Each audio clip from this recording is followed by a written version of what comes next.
So let me start today with this. There's a simple phrase out there that can accurately predict and explain how every NFL team will do during the season. I'm not joking. It's a 4-word phrase. And it's been around the game since the inception of it back in the 1920s and 30s. You want to hear it? It goes like this. Just win on Sunday. That's it. All you have to do to be great in this league is just win on Sunday. Now that's a general term, right? Maybe it doesn't explain all of the ins and outs in football. For example, it doesn't specify how to win. It doesn't say you have to beat your opponent by 20 points. It doesn't say you have to dominate on Sunday. It just says you have to win on Sunday. You have to find a way to win on Sunday and move your team forward. The phrase doesn't care about off-the-field antics. It doesn't care about problems within your team. Maybe a quarterback issue, injuries, suspensions. All of that doesn't matter. What matters is winning. Can you complete the task on any given Sunday? If you can, believe it or not, it's pretty easy to get to the playoffs and the Super Bowl. So can someone explain to me then why people are complaining about the Bears being 2-0 right now? Everyone's all over Trubisky. Can he play a full game? Even the broadcasters on CBS, Charles Davis said during the Bears game on Sunday, "Oh, if Mitch doesn't come through here, Nick Foles could come in." Who said that? No one. We see other people saying, well, the Bears have a lot of problems. The 2-0 record is deceiving. They're just an okay team. They shouldn't be happy with where they are. Why? They're 2-0. They're doing what they're supposed to do. Just win on Sunday. That's it. They're not focusing on distractions. They're not trying to please everybody. All they're trying to do is win games. What's the problem with that? Why do so many people have an issue with the Bears being 2-0 right now? I never remember this team having such an issue with winning. They're winning, and people are unhappy. Why is that? Someone explain it to me so I can understand. I get it. The Bears didn't necessarily win handily. I know they faced the Lions and the Giants, and I know it came down to the last seconds in both games. But the point is, they won. Remember that phrase. It has nothing to do with dominating your opponent. It has nothing to do with sending a message or being one of the best teams in the NFL. All it says is just win. That's all you have to do. Take care of your business, no matter the manner in which you do it. Yes, sometimes you're going to win, and it's going to be ugly. Who cares? In the end, a win's a win. In the end, the Bears are 2-0, and they lead the division. And yet, for some reason, so many people are unhappy with where the team is right now. Why? What, because Mitch can't play a full game yet? That comes with time. Remember, there was no preseason. This is game 2 of the season. And he's already doing better than last year. His passer rating on the season's above 93. What's the problem with that? Oh, the defense isn't doing well. The last time I checked, the defense has made 2 game-saving drives against the offense they were facing. Remember, the Bears won both of their games in the last seconds while their opponents were driving downfield. The defense got it done. They held their ground. So what exactly is the problem here? Why is everybody complaining? Why are people so concerned about the Bears right now? The way I see it is this. They're 2-0. They somehow lead the division. Mitchell Trubisky isn't playing like he was last year. David Montgomery's doing better. The defense has found ways to come through when the offense hasn't, which is a hallmark of Bears football since the beginning. And Matt Nagy and Ryan Pace actually have a winning squad right now. All of that seems like a good thing to me. Why is it being misconstrued as bad? Why are people saying, oh, well, gotta wait till next week. I don't know if this is going to stay. Why not be happy with the position this organization is in right now? I get it. There are a lot of underlying things. There are imperfections within this team. We point them out all the time on this show. Drafting Mitchell Trubisky, probably a mistake. Extending Tariq Cohen and still not extending Allen Robinson, probably a mistake. There are a lot of issues within the Bears organization, but you can't argue with where they are right now. They're 2-0. Mitchell Trubisky has 5 touchdowns, 2 picks. Much better than last year. David Montgomery, in my opinion, broke out on Sunday. Finally had the game that we all knew he was capable of. And the defense once again came through in the last seconds of the fourth quarter. All of that happened on Sunday. That's playoff caliber football. Stringing together all of that success, having every unit work together, that's playoff football. That's a possible Super Bowl team.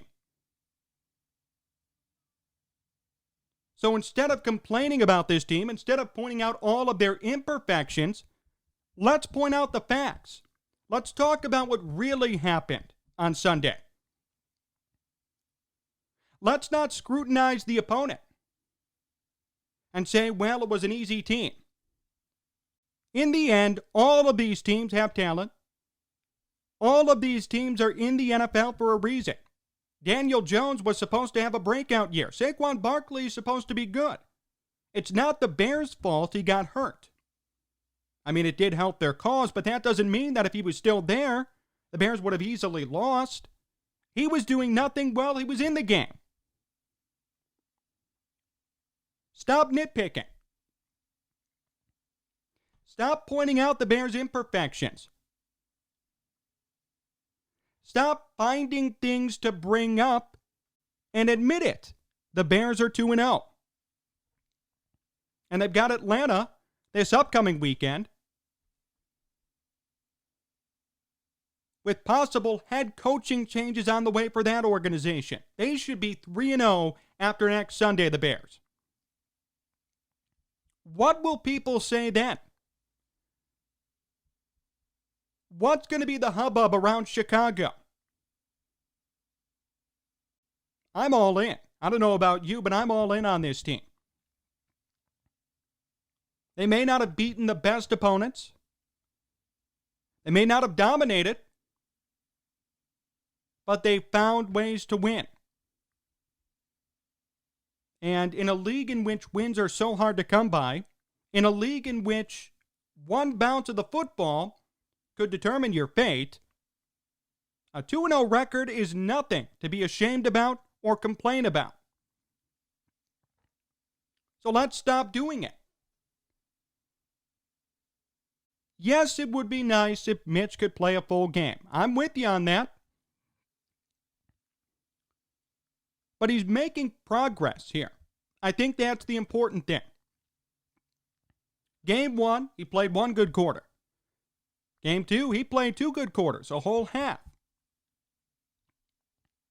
Now the question is, can he do it for a full game? I think as the season progresses, he too will continue to progress and get to that point. Let's stop ringing the Nick Foles bell and prematurely asking him to come in, like people did on Sunday again. Even if the Bears lost that game, there's no reason why Foles should have come in. Even for this upcoming weekend. What, the first time Trubisky loses, all of a sudden he's done? Is that how we're going to operate here? Everyone has a bad day. Everyone loses. No one is perfect. Except the Dolphins from the 70s. No one else has done it. So why should we put that expectation and responsibility on Trubisky's shoulders? We shouldn't. We won't. I won't. Again, let's think things through before we jump to conclusions on this team, on Trubisky, on any aspect of it here. The Bears are at the top of the division. The Vikings are 0-2, and the Lions too. Who would have expected that? Who would have expected the Bears and the Packers to be 2-0, tied atop the division heading into week 3? No one. It's the first time since 2013 that this has happened, with Mitch Trubisky under center. Let's celebrate it. Let's not nitpick. I've read dozens of columns here talking about the Bears. They're an okay team. They're 2-0, but they're an okay team. They're not there yet. Who are you to say that? They've won 2 competitive games to lead off the year. And just because they played the Giants close or the Lions close, that doesn't mean they're going to get blown out when they face a good team like the Packers. Maybe they're just playing down to their opponent, and they'll play up to the right opponent when that time comes. That argument is invalid. You can't say, well, they played the Lions close. They barely won. So that means they couldn't take down a good team. No. That just means it was a close game. And what it means is that when it came down to it in the last couple of minutes, against whichever opponent it might be, the Bears came back and won. And against the Giants, the same could be said. No matter who they were facing, at the end of the game, they held their own and won. They're an excellent fourth quarter team. They are. Mitch, week 1, did something that has only been done by one other player in Bears history. Think about that. The defense held down Detroit and Matthew Stafford late in that game. Week 2. Mitch dominates in the first half. The defense cleans it all up in the second half. And again, with their backs against the wall, they came through with seconds to go.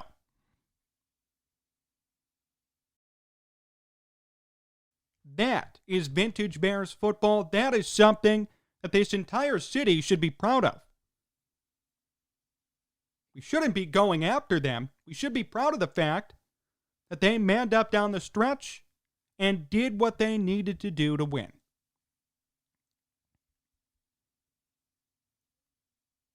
It may not be glitzy. It may not be glamorous.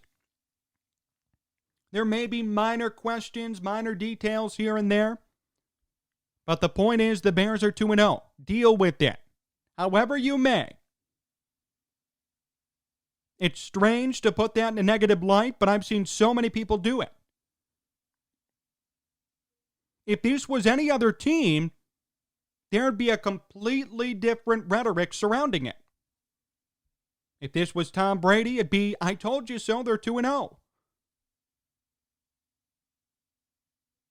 Or if there was another team like the Lions, you'd say, well, this is a surprise. But with the Bears, why is this so shocking and surprising to people? It's not like they're a bad team. Before the season began, I thought they were going to go 9-7, maybe a wild card berth. They have all the pieces, they just didn't have the quarterback. Now I think they do. So let's not be shocked about this. Let's not belittle what they've done already. Let's celebrate it. Let's recognize what we're really seeing here. Let's understand that this could be the beginning of a great season for Chicago.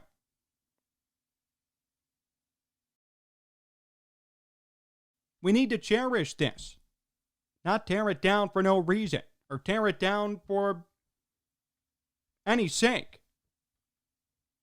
This is reality. The Bears are 2-0.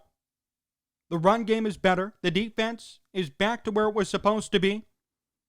And Mitchell Trubisky, for the most part, is getting the job done. If you don't like that, if you don't appreciate it, then obviously you're not watching the game or you're not understanding what's at stake here. This is Mitch's year to prove himself, and so far he's done a good job. Stop criticizing. Stop having an issue with it. Be happy that they are where they are. Because in an instant, it could be all gone. We all remember the dark years of Jay Cutler, the one playoff appearance with him, and the loss in the NFC Championship game to Green Bay. All of that happened. We remember it. Let's celebrate what's happening right now. Let's understand the magnitude of what's going on. And instead of nitpicking, let's be grateful that for once, there's competitive football here in Chicago. More to come here on Sports Talk Chicago. My interview with Johnny Aitken comes up next, so stay tuned.